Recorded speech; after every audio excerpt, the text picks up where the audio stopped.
کہ جب وہ یورپ کا پلیگ آیا اور انگلینڈ کی گریٹ فائر لندن کی، اور اس کے نتیجے میں یہ انڈسٹریل ریولوشن،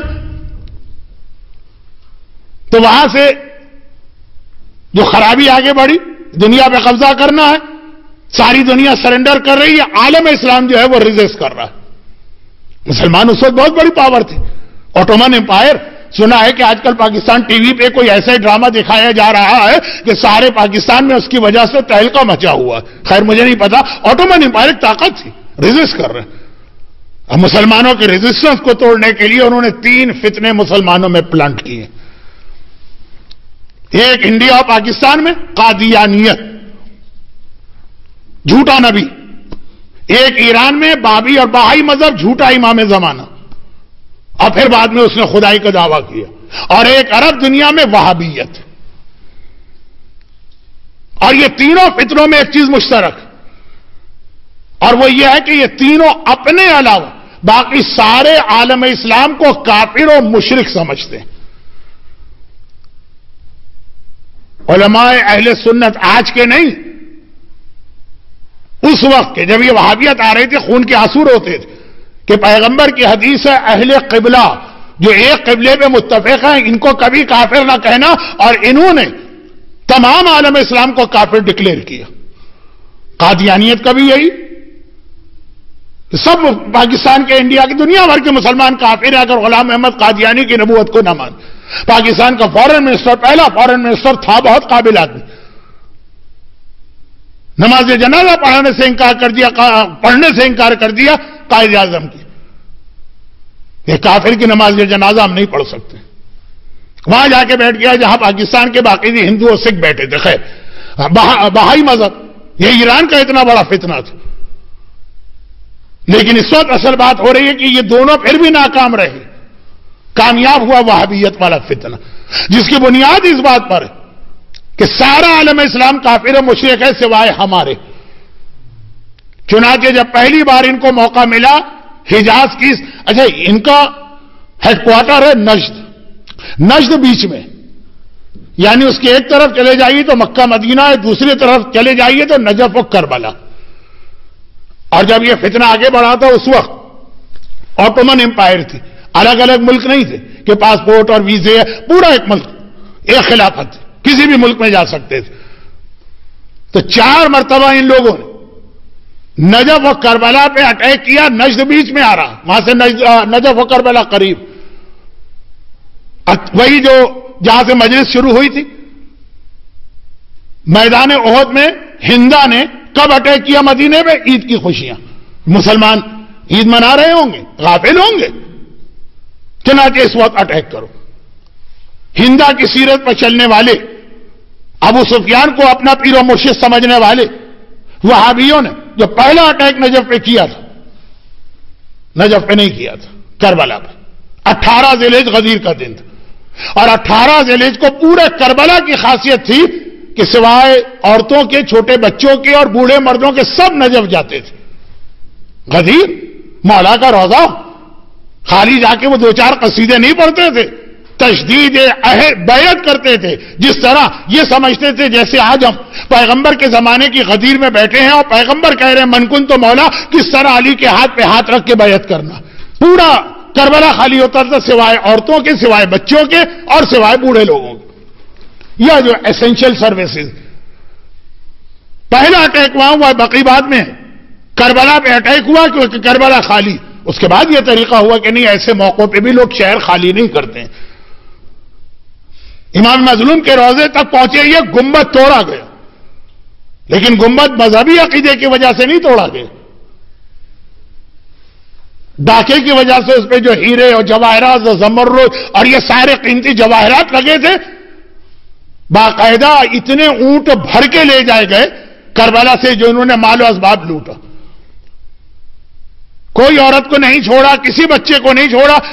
اسی مہینے، آج 31 مئی ہے نا، ابھی آدھی رات نہیں ہوئی، اسی مہینے افغانستان میں اس شیعہ ہاسپٹل پہ حملہ ہوا، میٹرنٹی ہوم میں، جہاں اور بھی پیشنٹ تھے، سب کو چھوڑ کے صرف پریگننٹ عورتوں کو یا نیو بورن بیبی کو نشانہ بنایا گیا شیعہ۔ یہ ہوا تھا کربلا میں، جو بعد میں اس کی رپورٹ تیار ہوئی. 22,000 کیجویلٹیز آج سے 200 سال پہلے کربلا میں ہوئی تھی. اور امام مظلوم کی زری کے قریب جس انداز سے بےہودہ حرکتیں کی گئی, ہمیں یزید کا مدینہ کا اٹیک یاد آ رہا. اور اس کے بعد بھی ہر 1-2 سال کے بعد یا نجف پہ اٹیک یا کربلا پہ یا نجف پہ یا کربلا. کتنے علماء, کتنے مراجع, کتنے مجتہدین, وہابیوں کا یہ حملہ تھا. یہ نجد ہے, نجد کے ایسٹ میں یہ آتا. اب پھر ویسٹ کی جانب چلے. اور بہت کم لوگوں کو معلوم ہے, لیکن یہ ایک فیکٹ ہے تاریخ کا. جنت البقیع پہ 2 مرتبہ انہوں نے اٹیک کیا ہے. 2 مرتبہ جنت البقیع کے روزے توڑے. جو فرسٹ ٹائم تھا یہ 1806 1807 تھا. اور 50 سال کے بعد وہ روزے دوبارہ تعمیر ہو گئے. اور پھر 1926 میں وہ اٹیک کیا جس پہ پروٹیسٹ کرنے کے لیے آج ہم یہاں پہ جمع ہوئے. آج ہمارے اس پروٹیسٹ کا مقصد دنیا کو بھی بتانا ہے اور اس مچھلی, اس مینڈک یا پرندے کی سنت کی عمل کرنا. جب حضرت ابراہیم کو آگ میں پھینکا جا رہا ہے, وہ پرندہ اپنی چونچ سے پانی کے چند قطرے گرا رہا ہے آگ پر. پوچھا جا رہا پاگل ہو رہے ہو, یا ایسی آگ تمہارے چند قطرے؟ کہا میرا مسئلہ یہ نہیں ہے کہ ان کو ختم کرو, میرا مسئلہ ہے کہ قیامت کے دن خدا سوال کرے گا کہ میرا خلیل تمہارے سامنے آگ میں جلتا رہا, تم نے کیا جواب دیا؟ جتنی میری کیپیسٹی. قیامت میں ہم سے سوال ہوگا. رسول کی بیٹی کا روزہ ٹوٹ گیا, امام حسن کے روزے کے اوپر بلڈوزر چلا دیے گئے, اولاد رسول کی توہین کی گئی, تم نے کیا کیا؟ آج کی یہ مجلس العصر سینٹر میلبرن میں اس سوال کے تفصیلی جواب کی ایک شق. یہ ہمارا اونلی رپلائی نہیں, لیکن ہے کہ خدا بندہ جب وہ تاریخ آئی, ہم نے اپنا ایک پروٹیسٹ بھی ریکارڈ کرایا. باقی تو جو کچھ ہم کر رہے ہیں وہ کر ہی رہے. پہلا اٹیک جو تھا 1806, سر رچرڈ برٹن, بہت مشہور انگلینڈ کا سیاح ہے جس نے الف لیلہ کا عربین نائٹ کا انگلش ٹرانسلیشن کیا ہے. اس سے پہلے والا جو یہ مسلمان بن کے مکے مدینے میں انٹر ہوا تھا, کیونکہ مکے مدینے میں نان مسلم کو جانے کی پرمیشن نہیں تھی, تو اس نے اپنے آپ کو مسلمان شو کیا تھا. اس سے پہلے والا جو تھا وہ 1809 میں جنت مدینے گیا تھا. وہ کہتا تھا جنت البقیع میں انٹر ہوا ہوں تو مجھے ایسا لگا کہ کوئی ارتھکویک آیا ہے پوری بقیع انداز سے, جیسے کوئی زلزلہ آ جائے, ارتھکویک آ جائے, شہر تباہ ہو کے رہ جاتے ہیں. اس انداز سے سارے روزے ٹوٹے ہوئے منہدم پڑے ہوئے. مگر 50 سال کے بعد دوبارہ اس انداز سے یہ روزے بنے کہ آج آپ جس ڈیمولیشن کی یاد منا رہے ہیں, وہ شاندار روزے, وہ تصویریں, وہ پکچر جو آپ کو انٹرنیٹ پہ اور ہر جگہ نظر آ رہی ہیں, یہ بعد کے بنے ہوئے روزے ہیں, فرسٹ ڈیمولیشن کے بعد. میرا اندازہ ہے کہ اگر آپ انٹرنیٹ پہ جائے, ویکیپیڈیا وغیرہ یا اور first demolition, second demolition type کریں تو پوری ہسٹری آ جائے گی. کل آپ یہی ایک کام کر لیجئے گا. تو وہابیت نے جب طاقت پکڑی تو پہلا اٹیک کیا تھا. لیکن جیسا کہ میں نے عرض کیا کہ بقیع میں تو پیغمبر کے جگر کے وہ ٹکڑے دفن کہ اس کی آگے تو ساری کائنات کی کوئی حیثیت نہیں. لیکن ان کے مظالم میں یہ بھی ہے کہ یہ پھر میدان احد گئے.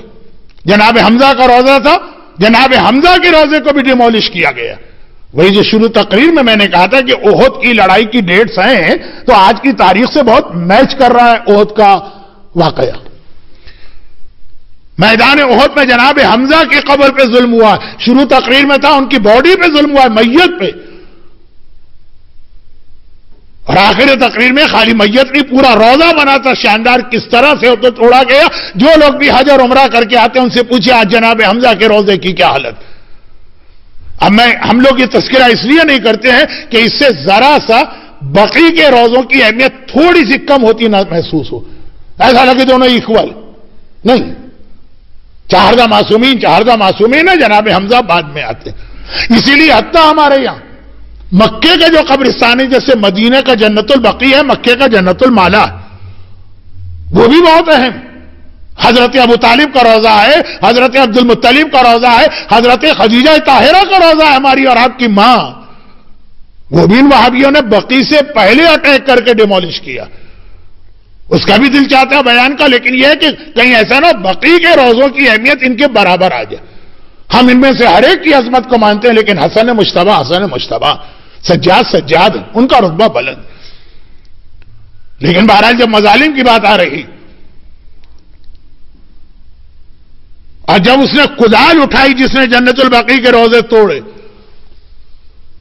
اور پلٹ کے دیکھا تھا رسول خدا کے روزے کا گنبد نظر آ رہا تھا، کہا تھا نا ھذا الصنم الاکبر، دنیا کا سب سے بڑا بت تو یہ ہے، پہلے اس کا خاتمہ کرنا. یہ وہ وہابی فکر ہے کہ اپنے ہاتھ میں عصا لے کے چلتا ہے. وہ مستحب ہے نا، جب آدمی 40 کا ہو جائے، 40 کراس کرے تو مستحب ہے کہ اپنے ہاتھ میں عصا لے کے چلو. کہا ھذا عصایا افضل من محمد، یہ میرا جو عصا ہے نا یہ محمد سے افضل ہے، یا خیر من محمد سے بہتر، کیونکہ یہ مجھے فائدہ پہنچا رہا ہے. محمد کیا فائدہ پہنچا سکتا ہے؟ وہ تو قبر میں مل کے مٹی میں مل کے ختم ہو گیا. یہ تو فکر ہے اس مذہب کی. جہالت لا علم. جب ان کی پہلی حکومت قائم ہوئی تھی، انہوں نے تمام مسلمانوں پر گریجولی حج کی پابندی لگانا شروع کی. 1806 میں بقیع پہ پہلا اٹیک ہوا جو حکومت قائم ہوئی تھی. 1806 اور 1807 عراق ایران کے حاجیوں پہ پابندی، وہ حج نہیں کر سکتے، کافر مکے میں نہیں آئے. 1808 اور 1809 شام اور مصر کے حاجیوں پہ پابندی، وہ کافر. تو کہ یہ حکومت ختم ہو گئی، کیونکہ اس وقت وہ مجھ سے نہیں پڑھا جاتا نام، کتنا مشکل ہے. تغلل جو آج کل بہت فیمس نام ہے، عثمانی خلافت قائم تھی. مصر سے اٹیک ہوا، ان کا خاتمہ ہو گیا. سارے مسلمان نجس تھے، کافر ہیں، ان کو آنے ہی نہیں دیں گے مکے مدینے میں، کیونکہ اصل مقصد وہی تھا کہ عالم اسلام کی میجورٹی کو کافر بنانا. یہ وہابیت آج بھی ہمارے سینے پر ہے. حالات کچھ بدل رہے ہیں لیکن ابھی اتنے بھی نہیں بدلے.